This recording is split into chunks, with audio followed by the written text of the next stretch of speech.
Ngayong linggo sa Kapuso Mo Jessica Soho Gabi ng Lagim Part 12 Halloween Special ay matutunghayan natin ang istorya ng pamilya sa Pampanga. Nagkakagulo at nag-aaway-away simula nang may nakita silang malademonyo sa kanilang bahay. Ang itinuturong demonyo na kunan pa nila ng litrato. Ayon sa istorya, masaya kaming pamilya nung lumipat kami dito. Minsan kapag naghuhugas ako ng plato, may kumakalabit sa akin, kinikilabutan ako. Pero hindi ko pinansin kasi akala ko ako lang ang nakakaranas. Yun pala may nagpaparamdam lagi sa anak ko at sa mga anak ko ring iba.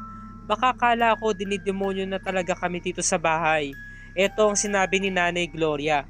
At ito pa ang isang istorya. Isang gabi habang umiihi po ako sa banyo namin, napatingin ako sa salamin. May anino sa bintana, matangkad, maitim at nakatingin sa akin. Nag-eye to eye po talaga kami. Ito ang sinabi ni Ron, isa sa mga anak ni Nanay Gloria. At ito pa ang isang istoryang isinalaysay. Madaling araw noon nag-CR ako.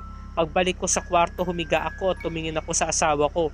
May malaking lalaki na nakapatong sa kanya, maitim, mapula ang mata, at mahaba ang tenga.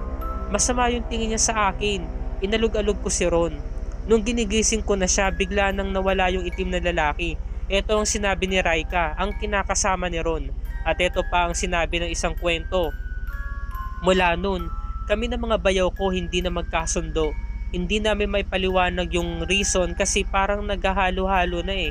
Umabot sa point na nag-decide yung ate namin na mas magandang maghiwalay na kami kahit masakit. Ito ang sinabi ni Mar, ang isa sa anak ni Nanay Gloria. Nag-away man na talaga dito sa amin, kaso iba to eh.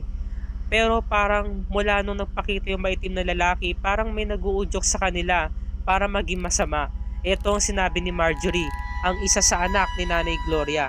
Ano ba talaga ang totoong dahilan, mga kapuso? Pakatunghayan natin yan kung totoo ba talagang meron demonyo na tila ba'y nagpapakita at nagpaparamdam sa pamilya ni Nanay Gloria. Sabay-sabay nating alamin ang resulta ng investigasyon mamayang gabi sa Kapuso Mo Jessica Soho Halloween Special Gabi ng Lagim Part 12 na po tayo.